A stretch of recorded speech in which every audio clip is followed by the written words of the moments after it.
Hello, today we're going to be having a look at the Warlord class, represented today by our friend Erhalt der Gesetze. She is an Orc veteran. She's been through many wars. You can see she's lost an eye, she's lost, well, big chunk out of her cheek there. She just wants to retire. She's come out here to the islands, find a nice little place, retirement home, and what does she find? She finds it's absolutely bloody freezing and it's full of filthy dwarves and stuff like that, messing up her views. Now, this is in the middle of the game. This is actually a genuine game. Been playing it myself for the last couple of days, testing things out. And as you can see, I've been doing some remodeling. I've cast a spell. It's called, let's see if we can find it, Tropical Empire. This isn't actually a Warlord spell. This is from my fire specialization that I've chosen. And what's happening is I'm slowly spreading tropical terrain out from all of my cities. Now, Orcs, as a race, look at this guy. Orcs generally, they don't mind tropical. In fact, in this particular city, they love it. Lots of races, however, don't like tropical terrain. So that means if somebody would say a dwarf who dislikes tropical was going to come along, they'd be at a disadvantage fighting in my land. So there is a reason to do this. I can also let me make use of another fire spell called Domain of the Sun, which I've already cast on a lot of my cities. What this does is it modifies the city to tell it the city and everyone next to it loves the tropical area. So I've cast it on this city. Look how happy they are! Fantastic. Now, just finished a piece of research. Let's have a look. Warlord is all about battle, all about fighting. And not only do they get lots of powerful fighting units, they also get a lot of abilities that improve the units that they've already got. So this affects every single archer, cavalryman, infantryman, pikeman, just about every single fighting unit that you've got, and gives them more martial arts. That's +5 against opportunity attacks and retaliation attacks. It's huge. A very big advantage in battle. So we're going to have to select new research for us now. See, we've got our spellbook, what we can choose now. Now, summon fire elemental, once again from our fire research. That gives us a nice sort of powerful, big, tough monster. Authority of the sword, that lets us grow the domain of one of our cities. And I think we will choose thoroughbred mount. What this is going to do is give +15 hit points to every single cavalryman we've got. And we have a lot of cavalry, so there we go. Go for our events quickly. Fit by Domain of the Sun. We've made a monster hunter somewhere. Festival of Magic. Now, all of our cities are very happy due to the aforementioned Domain of the Sun spell. That means occasionally they'll randomly generate events like this, which is giving us bonus mana. What are we going to do first? Now, as you can see, I've pretty much locked down this whole place, and I was just about to start sending my scouts out to explore the nearby area. I've got a nice little island. As you can see, it's still green, so haven't got anything over here. And this is one of our heroes. Iralis Faithhand. He's actually a theocrat, and he's leading a little army. And let's go in here. This is a tomb. Usually has magic items and stuff for us that we can use to make our heroes better, and maybe a bit of extra money and things. Have a look, see what's inside. So we're going to be fighting against some undead and a hellhound. Should be fun. Let's get to it. Okay, here we are, deep underground, about to fight the evil forces of the undead. Here comes our Archon casters. Archons are a race from the previous game where they were called the Hymen, a bunch of angelic creatures. They disappeared after a mysterious event, and now only the undead remnants remain. We also have some hellhounds and a carrion bird here. Now, we're in a tomb.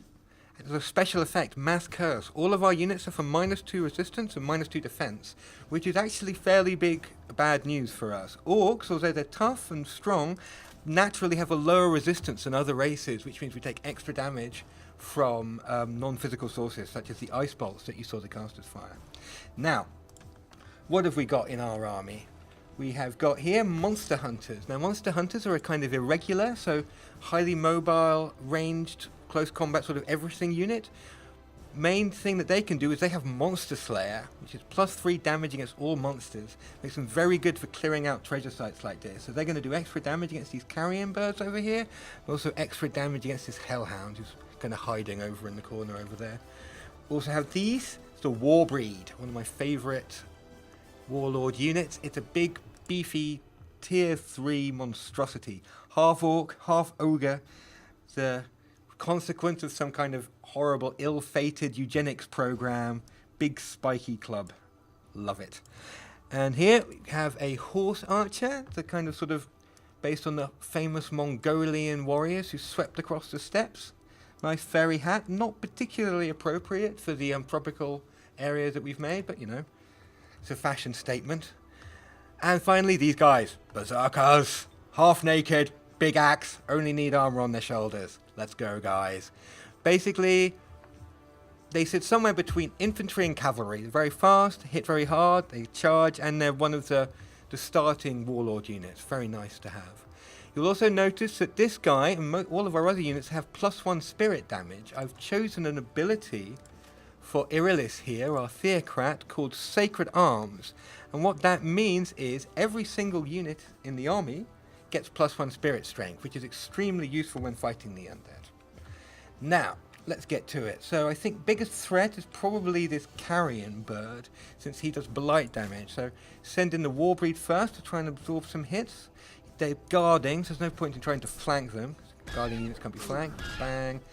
As you can see, he hits hard, and he can take a few hits as well. So the monster hunter should be able to come in and finish this guy off. Looks like it. Take him down. Chop. Whoa. Now, what else?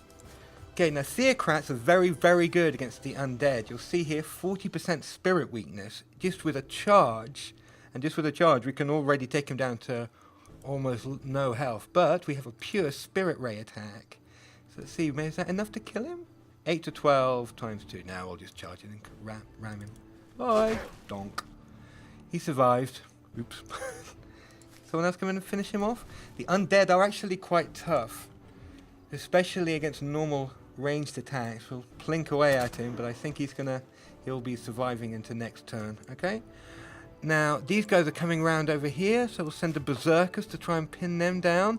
You can see martial arts here is reducing the amount of damage that we take from his physical retaliation, but it does not help us against the fire attacks.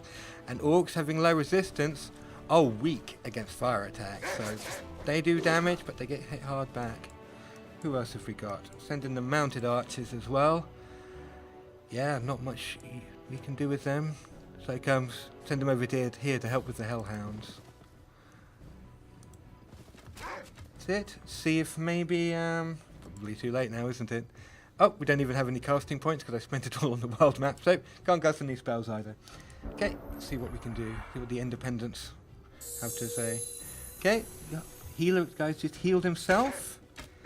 And ouch. Looks like I rather foolishly left my hero exposed there, so the archers are taking advantage of that. And what happened over there? Yep, looks like our berserkers managed to finish off the hellhounds. And now, what are we going to do? Let's flank these archers and try and get rid of them. They're a pain. Can we kill them? Yep, couple of nice flanking attacks, and they go straight down. And finally, this guy. Now, our hero here is actually in a bit of trouble. He's only got 11 hit points left, so cut 2 hits and he'll go down. So once again, maybe bring in backup from the Warbreed. Takes a lot more than some wimpy dead mage to stop that guy. Donk. And that's the end of them, and the tomb is ours. Okay, so let's see what prizes we've won in there. Looks like some money and a unicorn. Now, this is a mount item, which Irilis here can ride. Currently, he has a Hellhound, which gives him blight protection, fire protection, and an ability with extra damage against pikemen and shielded units. The unicorn, on the other hand, gives him phase. Phase is a once a battle ability that lets him teleport to another location. Very handy for getting into trouble or for getting out of trouble. Nice tactical thing, so let's use that instead. Now, not only can you find items in treasure sites, we can actually make our own. And in, I believe it's this city over here, I actually have an item forge set up. So I can show you how we can make an item. So Irilis, our little champion over there, has been doing so well, we've decided we want to give him a sword. Oh. What kind of sword? Well, any kind of sword, really. Swords can carry any of the offensive enchantments, so we can give him extra damage on a different damage channel. We can make him better at slaying animals, draconians, orcs, anything we like, really. Better at fighting against evil, better at fighting against good. better at, well, yeah, better at fighting in general. That's what we want. We can even give him the ability to knock down walls. So he's a bit of a theocrat. He's a holy champion. So what should we give him? I know. Oglandi will give him a holy club. Big, stompy, holy club to help him on his way. Because he's theocrat into spirit damage. So give him a nice bit of spirit damage there. And the ability to strike down dwarves. Hates dwarves. And we'll call the weapon Dwarf Smasher. Lovely. Now, it's going to cost a bit of money. It's going to take a while to melt, so we'll just forge that. But in the best traditions of television, I can show you some stuff I've already made over on Erhlandi over here. She's got Dab Urna, a big flaming axe, gives her +4 fire damage whenever she strikes. And hot stuff, a fire aura shield. So anytime anyone tries to hit her, there's a chance that the person hitting her will catch fire. She's also got some stuff that we found from other treasure sites. Riding a unicorn, popular in fashion this summer. Now, where are we? Up here in the frozen north, where Erhlandi's exploring, we've come across a dwarven stronghold here. They're grey independents. Now, normally we could negotiate with these people. We could pay them to open their borders. We could bribe them. Maybe even they would join our empire for just money, or they could give us a quest. But we're a warlord. We're about war and battle, so prepare to be destroyed, little dwarves. We're coming to get ya. We've got a very powerful army with Erhlandi. We have Orc Manticore Riders. They're the tier 4 warlord unit. Big, scary, huge amounts of damage. High defense, lots of hit points. Definitely something you want to have on your side. Also got Orc Shock Trooper. Now this isn't actually a warlord unit. This is an orc unit, so any orc can build these. Once again, very strong, inflicts bleeding wounds. It has tireless, so that means it doesn't spend action points when it retaliates. Its only weakness is its low resistance, so it's very vulnerable to attacks which don't hit it on the physical channel. We've also, for whatever reason, got a dwarf prospector. I think I won him as a prize from doing some kind of mission or something. Yeah, whatever. Time for you to kill your kinsman. No real reason to do manual combat here. None of these dwarves are particularly powerful, so we'll just auto-combat it. Splat. We win! If we really wanted to, we could click this button and we could watch a replay and see what the AI did for us here. But this is now our city. Edo Ambag. Now, we could absorb it if we wanted, keep it as a dwarf city, and then later on we could make dwarf units. Strategically, that might be a good idea. Dwarves are more expensive than units of other races, but they have +1 resistance and +1 defense, making them generally the best troops in the game, on statistical average.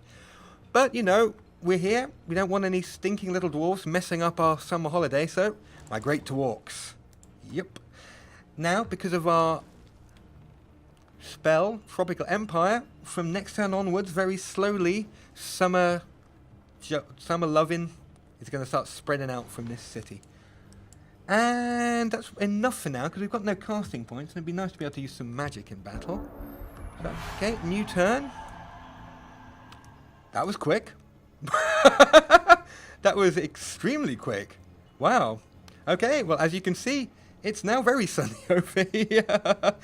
I believe that because I've been running the spell for such a long time that most of my cities are full of tropical. So all of the tropical generating output from all of my cities has been dumped into this place at once and brought instant desertification.